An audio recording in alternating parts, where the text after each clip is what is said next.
Ya, sebelum saya masuk di pembahasan kita, di sini saya akan menjelaskan apa sih yang dimaksud dengan humaniora. Jadi humaniora ini atau ilmu budaya merupakan ilmu-ilmu untuk memajukan manusia sehingga mencapai kemanusiaannya yang sesungguhnya. Ya, selanjutnya kita masuk ke pembahasan kita yang pertama. Ya, seperti yang tadi saya sudah jelaskan, humaniora atau ilmu budaya merupakan ilmu-ilmu untuk memajukan manusia sehingga manusia mencapai kemanusiaannya yang sesungguhnya. Pada hakikatnya, humaniora adalah ilmu-ilmu yang bersentuhan dengan nilai-nilai kemanusiaan yang mencakup studi agama, filsafat, seni, sejarah, dan ilmu-ilmu bahasa. Ya, selanjutnya kita bahas pembahasan kita yang pertama, yaitu manfaat mempelajari kajian humaniora. Adapun beberapa manfaat dalam mempelajari kajian humaniora, yang pertama yaitu meningkatkan kecerdasan emosional, yang dimana dapat mengasah kecerdasan emosi dan kehalusan budi pekerti seseorang.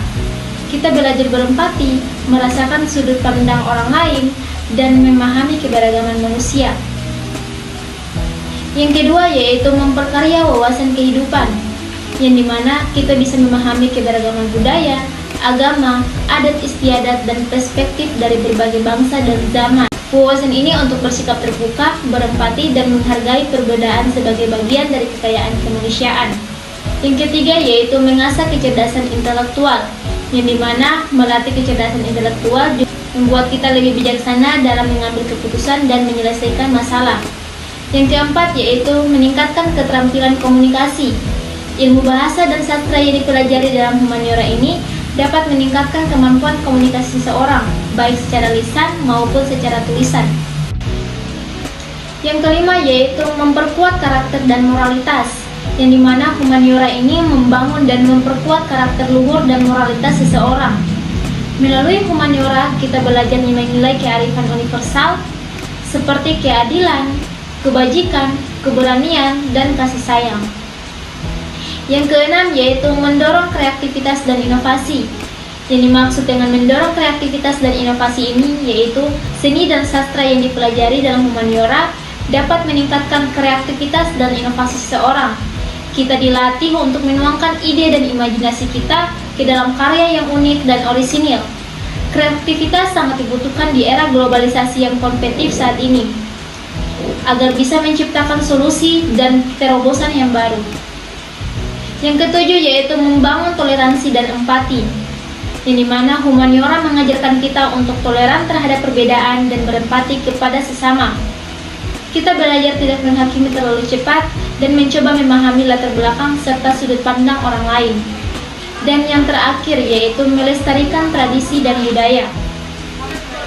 Melalui humaniora, kita bisa mempelajari sejarah, nilai-nilai, dan warisan budaya bangsa kita maupun dunia.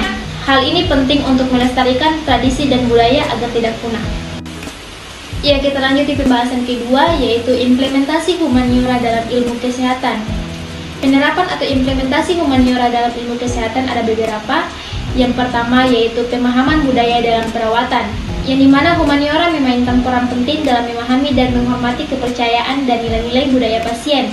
Misalnya, memahami perbedaan persepsi tentang penyakit dan kesehatan antara budaya dapat mempengaruhi pendekatan dalam memberikan perawatan yang sensitif secara budaya.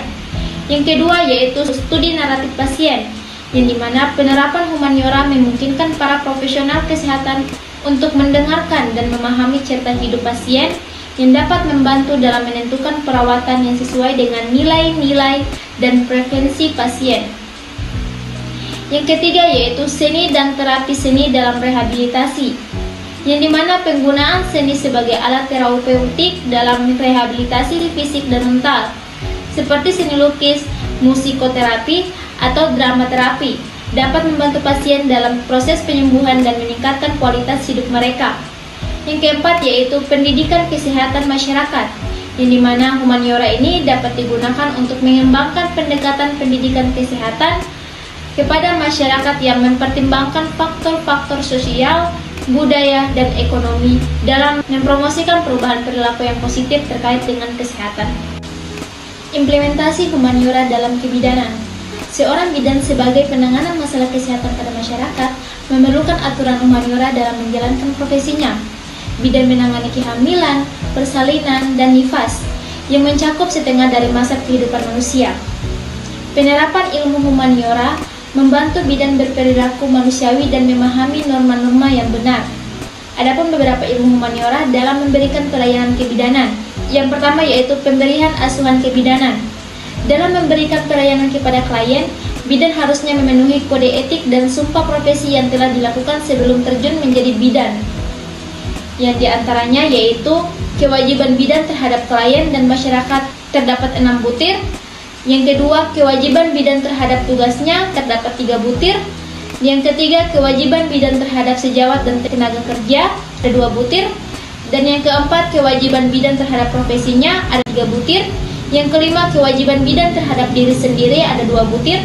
Dan kewajiban bidan terhadap pemerintah, nusa bangsa, dan tanah air ada 2 butir.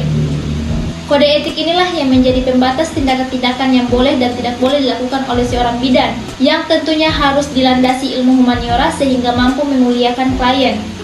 Yang kedua yaitu aborsi.